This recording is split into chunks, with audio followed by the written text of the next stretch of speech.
Hello friends, dear students. Last time मैंने जो chapter आपको बताया था लास्ट वीडियो में, वो था हाइड्रोकार्बन। उस हाइड्रोकार्बन के चैप्टर में जो लास्ट पॉइंट हमने किया था, वो लास्ट पॉइंट हमारा था कि what are saturated and unsaturated hydrocarbons. थोड़ा सा लास्ट पोजीशन होने की वजह से थोड़ा सा जल्दी में हुआ था। एक बार फिर मैं रिकॉल कर देना चाहता हूँ that saturated hydrocarbons are those hydrocarbon which contains that much of hydrogen atom that each carbon atom of that hydrocarbon will satisfy its all the four valencies by single covalent bond. And the unsaturated hydrocarbons are those hydrocarbons in which, due to deficiency of hydrogen atom, double or triple bond, that is multiple bonds are formed, are called as unsaturated hydrocarbon. तो hydrocarbon के बेटा हमारे पास दो type हो गए। Hydrocarbons are classified in two classes. पहला हमने लिया सैचुरेटेड हाइड्रोकार्बन और दूसरा हमने लिया अनसैचुरेटेड हाइड्रोकार्बन। इन दोनों की पहचान ये होगी कि अगर इसमें सारे कार्बन सिंगल बॉन्ड से जुड़े हैं तो ये सैचुरेटेड होगा। ये आइडेंटिफिकेशन पॉइंट है, जैसे मैंने बताया। रीजन इज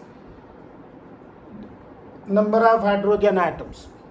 और अनसैचुरेटेड हाइड्रोकार्बन जिनमें हाइड्रोजन एटम्स की कमी की वजह से डबल या ट्रिपल बॉन्ड्स बनेंगे। अब इसमें सैचुरेटेड हाइड्रोकार्बन का जो एग्जाम्पल है हमारा, वो है अल्केन। और अनसैचुरेटेड हाइड्रोकार्बन का एग्जाम्पल है अल्कीन्स। अल्कीन्स में बेटा डबल बॉन्ड या ट्रिपल बॉन्ड्स होंगे, डबल बॉन्ड्स होंगे। और अल्काइन्स में ट्रिपल बॉन्ड होंगे। I am talking about aliphatic hydrocarbons. Aliphatic यानी जो ओपन चेन हाइड्रोकार्बन्स होते हैं, उनकी बात कर रहा हूं। चेन वाइज अगर आपको मैं बताऊं तो आप इधर देखिए, अगर चेन ऑफ कार्बन एटम, इधर देखिए, ये chain of carbon atom is open from both end. Such type of hydrocarbon in which chain of carbon atom is open from both end is called as aliphatic. और अगर यही chain, carbon atoms की chain hydrocarbon में इस तरह चलते हुए close हो जाए, यानी एक साइकिल फॉर्म करे, such compounds are called as closed chain compounds और cyclic compounds. Now we are talking about aliphatic hydrocarbons। और aliphatic hydrocarbons में सबसे पहले now we'll switch on to the saturated hydrocarbon, that is alkane। Look at this। Saturated hydrocarbon alkane, इसका general formula है, देखिए alkane का general formula as you know very well, आपने 10th class में पढ़ा हुआ है, CnH2n+2।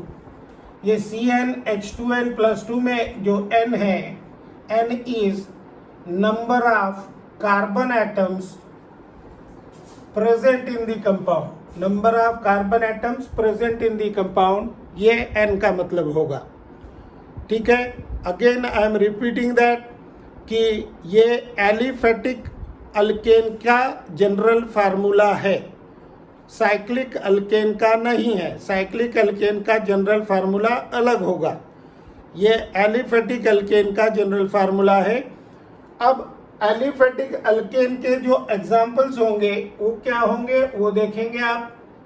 तो अब यहाँ पर देखिए, अगर मैं C1 रखता हूँ तो H2 × 1+2, यानी क्या फार्मूला बनेगा 1 कार्बन के लिए, 4 CH4।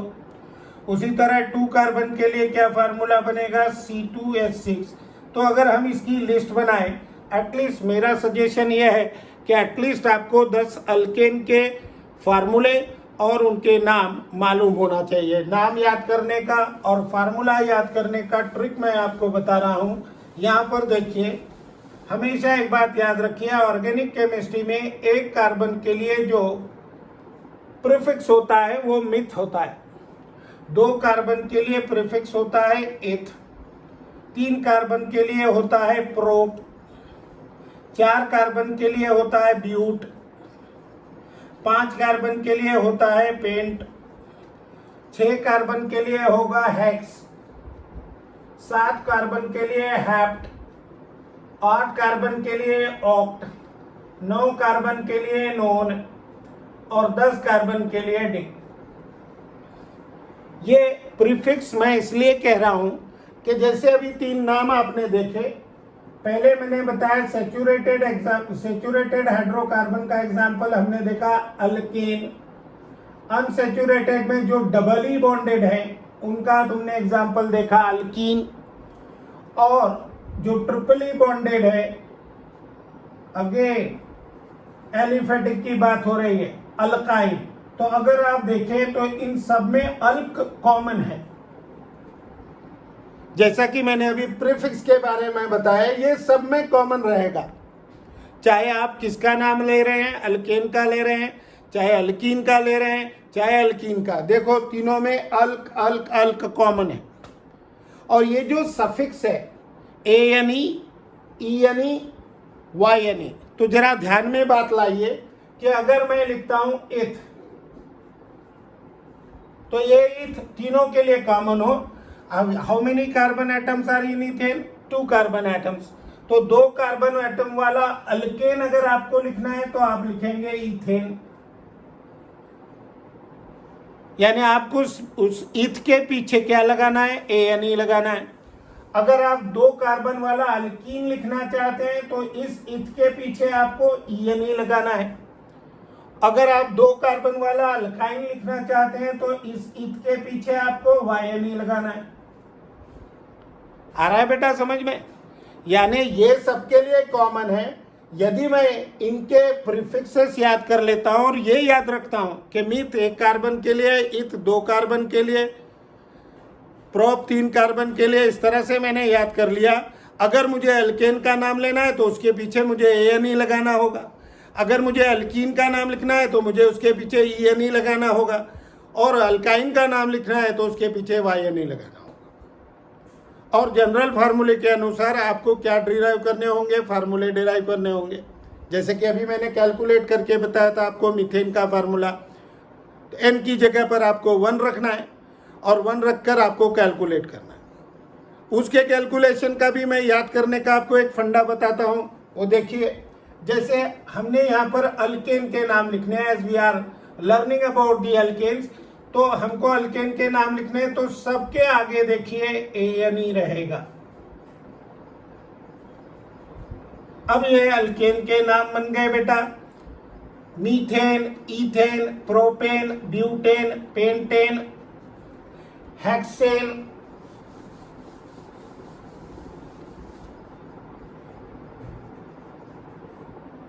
हेप्टेन, ऑक्टेन, नोनेन और डिकेन।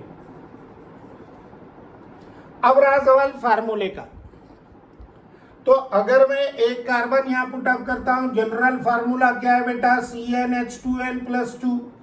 अगर एक कार्बन N की जगह पुटअप किया तो 2 × 1+2 आया, मतलब क्या बना फार्मूला? CH4, तो मीथेन हो गया CH4। अगर मैंने 2 कार्बन रखा तो C2H2 × 2+2, दैट इज C2H6।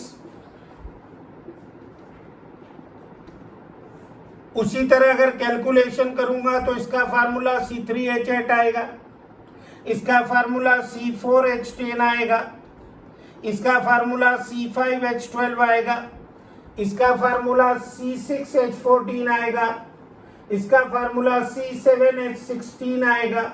आपको पता है, आपने 10th क्लास में पढ़ा हुआ है। इसका फार्मूला C8H18 आएगा, इसका फार्मूला C9H20 आएगा और इसका फार्मूला C10H22 आएगा।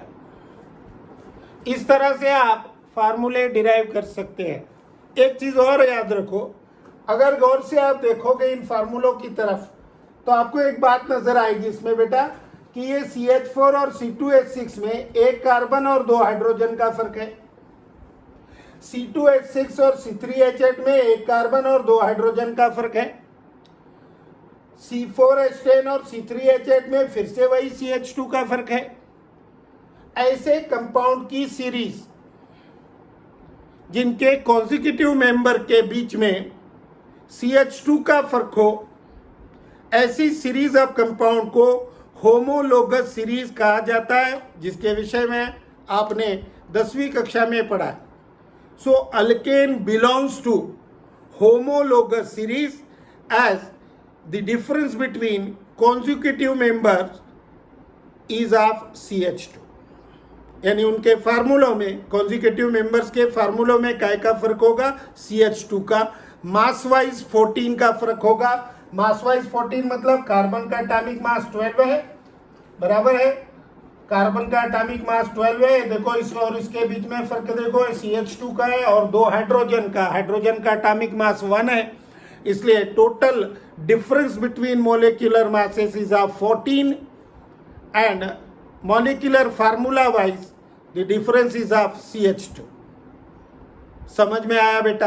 तो अगर इस फंडे को हम यूज करते हैं तो आपको पूरे फार्मूले याद रखने की जरूरत नहीं है. कोई भी एक फार्मूला डिराइव कर लीजिए. जैसे फॉर एग्जांपल हमने इसके जनरल फार्मूले से मीथेन का फार्मूला डिराइव कर लिया. अब दूसरा, इसमें एक C और 2 H जोड़ना है, C2H6. इसमें एक C और 2 H जोड़ना है, C3H8. इसमें एक C और 2 H जोड़ना है, C4H10. इसमें एक C और 2 H जोड़ना है, C5H12. इस तरह से फार्मूले ऑटोमेटिकली क्या होते चले जाएंगे? डिराइव होते चले. और नाम तो आपको याद करने का तरीका मैंने बताया, meth, eth, pro, but, pent, hex, hept, hept, non dec. बस ऐसे 10 तक कम से कम याद कर लें, क्योंकि बड़े से बड़ा कंपाउंड जो आएगा तुमको यानी ऑर्गेनिक केमिस्ट्री में पढ़ने के लिए, तो 10 कार्बन से ज़्यादा का आता नहीं. नीट लेवल समझो, या 10 कार्बन का कंपाउंड काफ़ी बड़ा हो जाता है. 99% तो जनरली 4-5 कार्बन के कंपाउंड ही यूज होते हैं. फिर भी हमको 10 कार्बन एटम तक जानकारी होना, इस हिसाब से आप फार्मूले डिराइव करेंगे. समझ में आया बेटा? अच्छी तरह से समझ में आया. नाम में क्या यह करना है आपको? अगर आप किसका नाम ले रहे हैं? अल्केन का, तो आपको मीथ, ईथ, प्रोप इनके पीछे ANE लगाना है. अगर आप अल्कीन का नाम ले रहे हैं तो मीथ, ईथ, प्रोप इनके पीछे ENE लगाना है. बाकी सब में सेम है ना, मैंने बताया आपको, सब में अल्क है. Alkane, alkyne, alkyne. समझ में आया? और अल्काइन का नाम ले रहे हो यानी ट्रिपली बॉन्डेड कंपाउंड का नाम ले रहे हो तो आपको YNE लगाना है. इस तरह से आपको कम से कम ऑर्गेनिक केमिस्ट्री पर कमांड करना है. तो ये 10 नाम आपको आने चाहिए और एकदम क्लिक होना चाहिए. जैसे आपसे पूछा जाए कि बेटा 5 कार्बन के अल्केन का नाम क्या है, तो आपके मुंह से पेंटेन निकलना ही चाहिए, तो ही आप ऑर्गेनिक केमिस्ट्री पर कमांड कर पाएंगे, वरना आप मुश्किल में आ जाएंगे. ऑर्गेनिक केमिस्ट्री पर पकड़ बनाना है तो नाम आने चाहिए, क्योंकि नाम अगर सही आया तो आप कंपाउंड सही बनाएंगे, और कंपाउंड सही बनाएंगे तो आगे की रिएक्शन करेक्ट होने के चांसेस है. वरना अगर नाम से ही गलती शुरू हो रही है तो नाम गलत हुआ तो स्ट्रक्चर गलत होगा, और स्ट्रक्चर गलत हुआ तो रिएक्शन सही होने का कोई सवाल ही पैदा नहीं होता. इसलिए ऑर्गेनिक केमिस्ट्री में नोमेनक्लेचर पर पकड़ होना बहुत ज़रूरी है. ठीक है बेटा? तो अभी बहुत ही बेसिक साइड में है हम. ये नाम आपने 10th क्लास में भी मोस्ट प्रोबेबली पढ़े होंगे, 5 पढ़े होंगे, ज़्यादा के मैंने बता दिया आपको.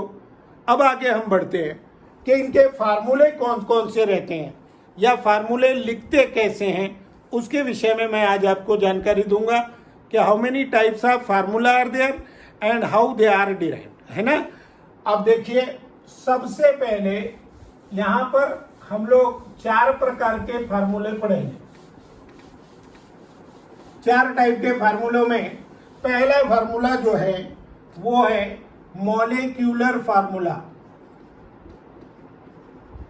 कौन सा फार्मूला है बेटा? Molecular formula. फॉर एग्जाम्पल, मैं एक कंपाउंड ले रहा हूं आपका पेंटेन.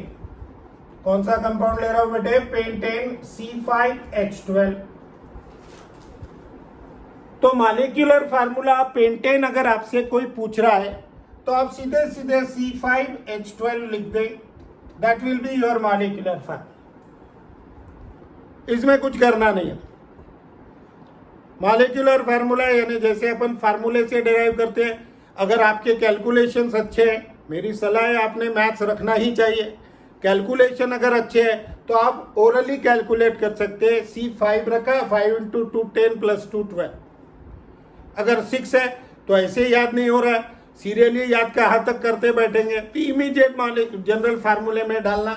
जनरल फार्मूला क्या है बेटा अपना, CnH2n + 2, 6 है, 6 × 2 12 + 2 14, यानी C6H14 आएगा। इस तरह से आप तुरंत में कैलकुलेट कर सकते हैं अगर आपके कैलकुलेशन फास्ट है।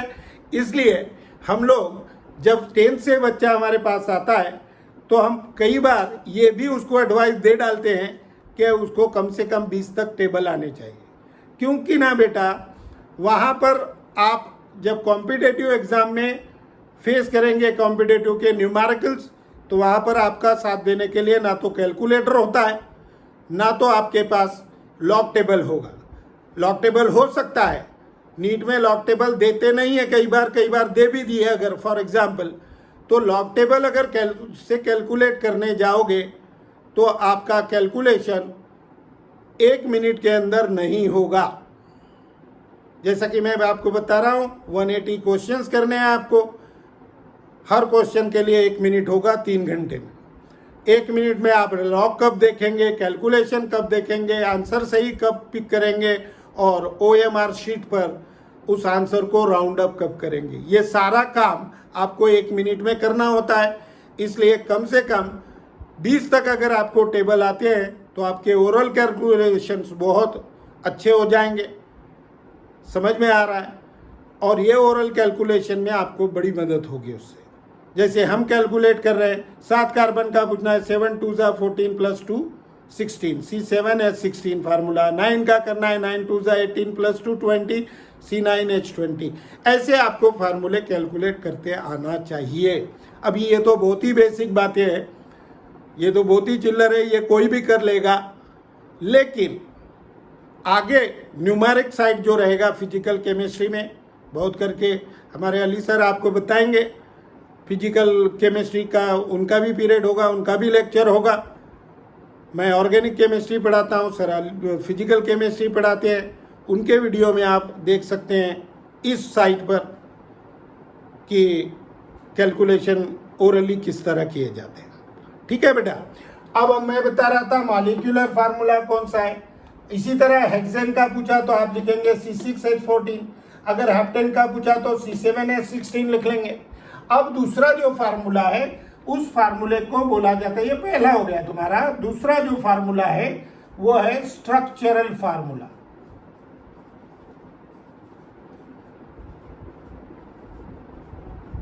And as you know very well, in the alkane, all carbon atoms are connected by single covalent bonds.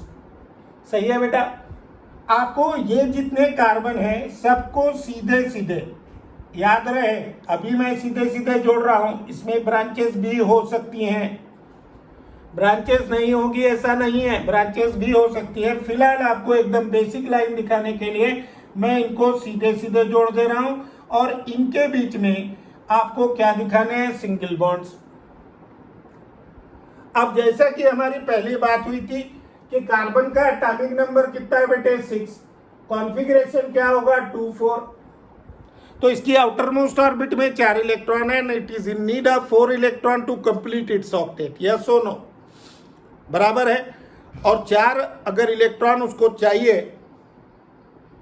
तो क्या करना होगा, उसको 4 बॉन्ड बनाना होगा। तो हर कार्बन को अपने को 4 बॉन्ड दिखाना है। तो देखिए ये एक बॉन्ड इसको हो गया, ये 3 बॉन्ड, ये 2 बॉन्ड, ये देखो 1 2 3 4, इसको देखो बेटा 1 2 3 4, ये बहुत ही बेसिक लाइन है, 1 2 3 4, और ये देखिए 1 2 3 4। अब दिख रहे हैं प्रत्येक कार्बन को कितने बॉन्ड दिख रहे हैं बेटा, 4। अब उन बॉन्ड्स को छोड़कर जिससे कार्बन कार्बन आपस में जुड़े हैं, बाकी सभी पर आपको हाइड्रोजन एटम्स लगाने।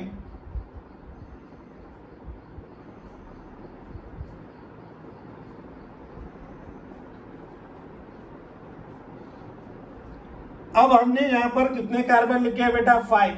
5 कार्बन यानी 5 2 10 + 2 12 हाइड्रोजन एटम होना मैंने गिने भी नहीं है, आपने भी शायद नहीं गिने हो, फिर भी आप देखेंगे कि ये 5 2 10 and 2 12 यानी बगैर हाइड्रोजन गिने आपने हाइड्रोजन लगाए, फिर भी नंबर ऑफ हाइड्रोजन एटम एकदम करेक्ट है।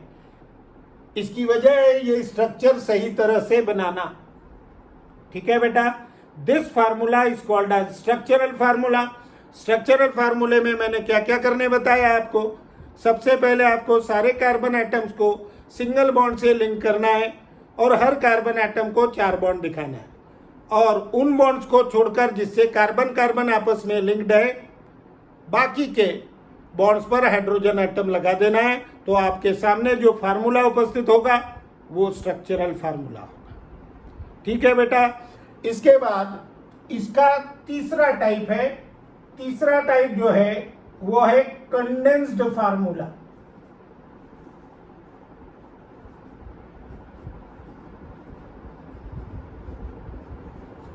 कंडेंस्ड फार्मूले में आपको यह करना है कि सारे कार्बन को इंडिविजुअली ही लिखना है, ऐसे नहीं लिखना है। ये मॉलिक्यूलर फार्मूला है। सारे कार्बन को इंडिविजुअली यानी 5 कार्बन को सेपरेटली लिखना है, बट विद देयर हाइड्रोजन। जैसे फॉर एग्जांपल यहां पर एक कार्बन को कितने हाइड्रोजन जुड़े हैं? 3, तो मैं ऐसे लिख दूंगा CH3। कंडेंस कर दिया मैंने उसको। आ रही बात समझ में? अब ये कार्बन निपट गया।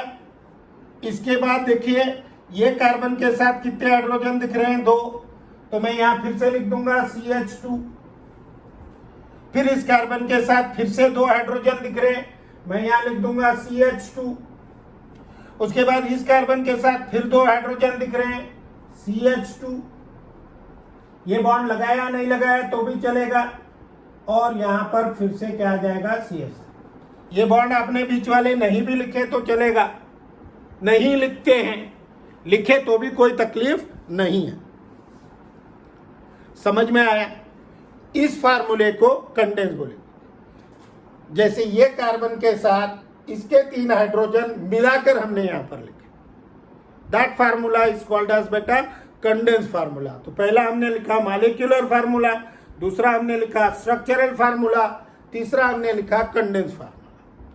अब कंडेंस फार्मूले के बाद सबसे इंपॉर्टेंट फार्मूला है, फिलहाल मैं इसको यहां से मिटा रहा हूं, थोड़ा सा ध्यान से देखिए, ये थोड़ी टेढ़ी खीर है।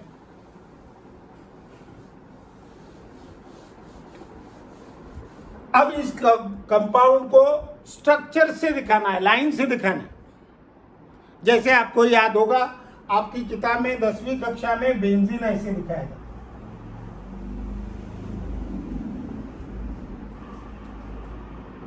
इससे आपके कुछ समझ में आता नहीं कि ये बेंजीन है, ये स्ट्रक्चर बना दिया मैंने, ये बेंजीन बन गई। इसको बोला जाता है बेटा बॉन्ड लाइन फार्मूला। क्या बोला जाता है? Bond line formula. Bond line formula जानबूझकर एग्जाम्स में दिया जाएगा, क्योंकि इसको पहले अपने को रीड करना होगा, उस पर से फिर अपने को कंपाउंड समझेगा, और कंपाउंड समझने के बाद हम उसका आगे जो भी ट्रीटमेंट दिया गया होगा, जो भी रिएक्शन दिया गया होगा, वो रिएक्शन करेंगे। तो बॉन्ड लाइन फार्मूला बनाना सीखना बहुत इंपॉर्टेंट है।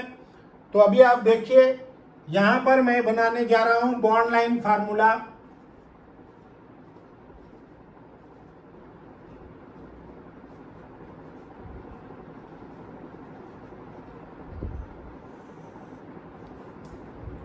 बॉन्ड लाइन फार्मूले में इस कंपाउंड में अभी क्योंकि हमने नॉन ब्रांच कंपाउंड देख रहे हैं, बहुत ही बेसिक लाइन पर है हम।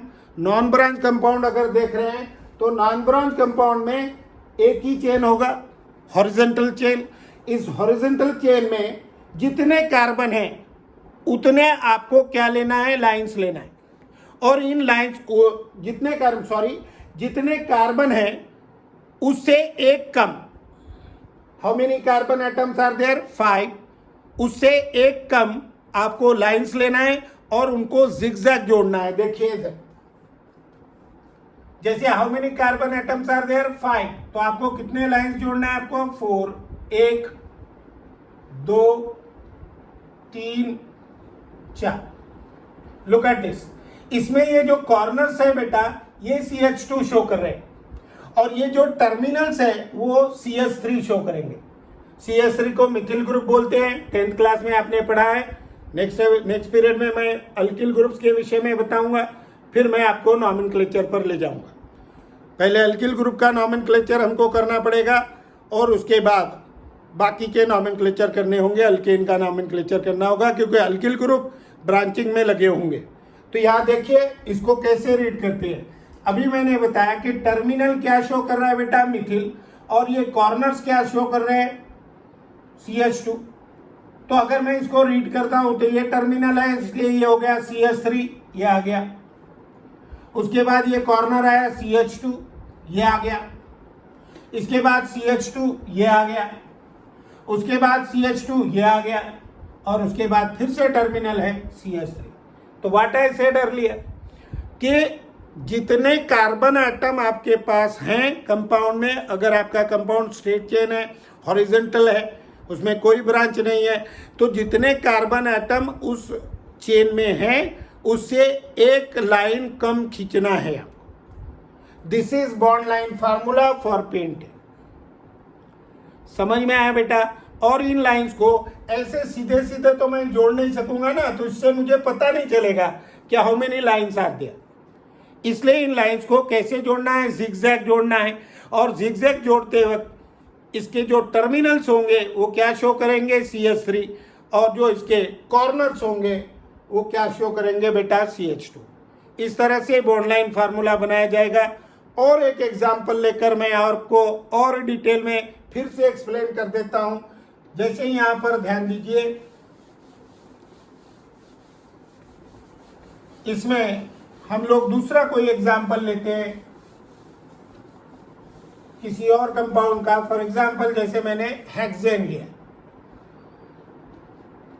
तो हेक्सेन का फार्मूला क्या होगा, C6H14, 6 2 12 + 2 14।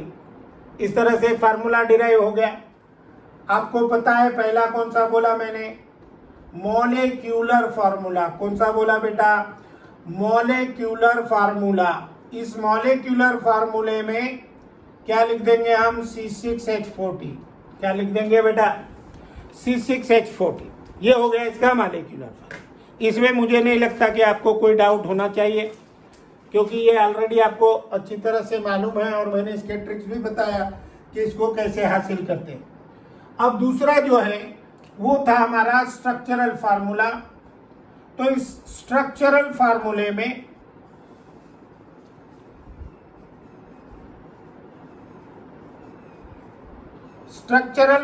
में मैंने क्या बताया, सारे कार्बन एटम्स सिंगल बॉन्ड से जोड़ दें। 6 कार्बन एटम्स हो गए बेटा। और इन कार्बन एटम्स को, हर कार्बन को कितने बॉन्ड दिखाना है आपको, 4 दिख रहे हैं आपको, 4 bonds to each carbon atom. और उन बॉन्ड्स को छोड़कर जिससे कार्बन कार्बन आपस में जुड़े हैं, बाकी सभी पर क्या लगा दें, हाइड्रोजन। गिनने की भी जरूरत नहीं है, गिनने की भी आवश्यकता नहीं है,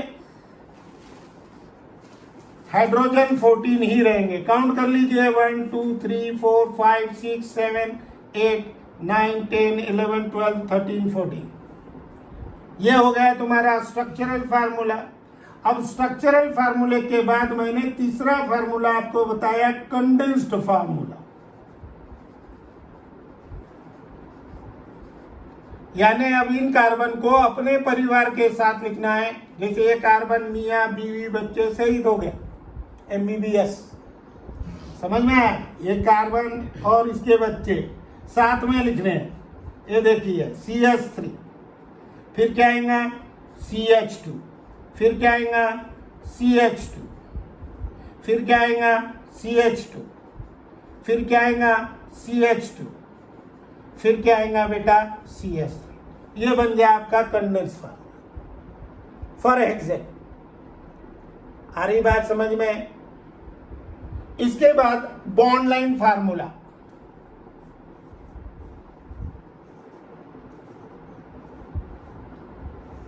बॉन्ड लाइन फार्मूले में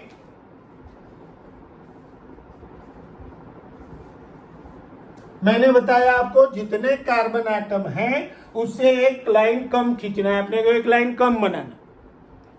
ठीक है बेटा, एक लाइन कम खींचेंगे तो कैसे होगा? How many carbon atoms are there? 6। तो अपने को कितने लाइंस बनाने हैं? 5। तो ये देखो 1 2 3 4 5। अभी सर ने आपको क्या बताया कि इसके टर्मिनल्स क्या शो करेंगे? मिथिल CH3। तो 2 टर्मिनल 2 मिथिल हो गए देखो, और बीच में 4 CH2 है। कितने CH2 है चेक करो, दोनों कॉर्नर पर 2 मिथिल है, तो ये मिथिल हुआ और ये मिथिल हुआ। अब अपने को बीच में कितने CH2 चाहिए? 4। मतलब अपने पास 4 कॉर्नर बनने चाहिए। Look at this, 1 2 3 4। अगर आपको ऐसा लिखा हुआ है, फॉर एग्जाम्पल ऐसा लिखा हुआ है, अब आपको इसको रीड कैसा करना है? तो ये टर्मिनल है बेटा CH3, ये हो गया। इसके बाद ये कॉर्नर है CH2, ये हो गया। इसके बाद ये कॉर्नर है CH2, ये हो गया। इसके बाद ये कॉर्नर है CH2, ये भी हो गया। इसके बाद ये कॉर्नर है, ये CH2, और इसके बाद ये टर्मिनल है CH3। How many carbon atoms are there? 6। ये बन गया। 7 का बनाना है तो मुझे कितनी लाइंस खींचनी होगी? बताएं, कितनी लाइन खींचनी होगी? 6। चेक करो, 6 लाइंस में अगर कैसे खींचूंगा? 1 2 3 4 5 6। रीड कैसे करूंगा? CH3 CH2 CH2 CH2 CH2 CH2। थोड़ा नया काम है इसलिए तकलीफ है। How many carbon atoms are there? 7। How many lines are there? 6। तो जितने कार्बन एटम है बेटा उससे एक लाइन कम खींचना है और आपको बॉन्ड लाइन फार्मूला। फिलहाल हम straight chain compound, non branch compound ही कंसीडर कर रहे हैं। जैसे जैसे हम आगे बढ़ते जाएंगे इसका डिफिकल्टी लेवल बढ़ता जाएगा। बाद में आगे अपने को इसमें ब्रांचेस भी लगाने हैं, और ब्रांचेस लगाने पड़े तो फिर ये स्ट्रक्चर थोड़ा सा अलग डिफरेंट बनने लगेगा। लेकिन ये जो चेन रहेगी, फॉर एग्जांपल मैं आपके सामने एक चीज़ रखता हूँ, यानी ज़्यादा कंफ्यूज होने की ज़रूरत नहीं है कि जैसे मैंने एक कंपाउंड लिखा है, जरा चेक करिए इसको, CH2 CH, और यहाँ पर मैंने मिथिल ग्रुप का ब्रांच लगाया है। तो हमारी जो लॉन्गेस्ट चेन है, how many carbon atoms are there? 5। तो अपने को 4 ही बनाना पड़ेगा लाइन।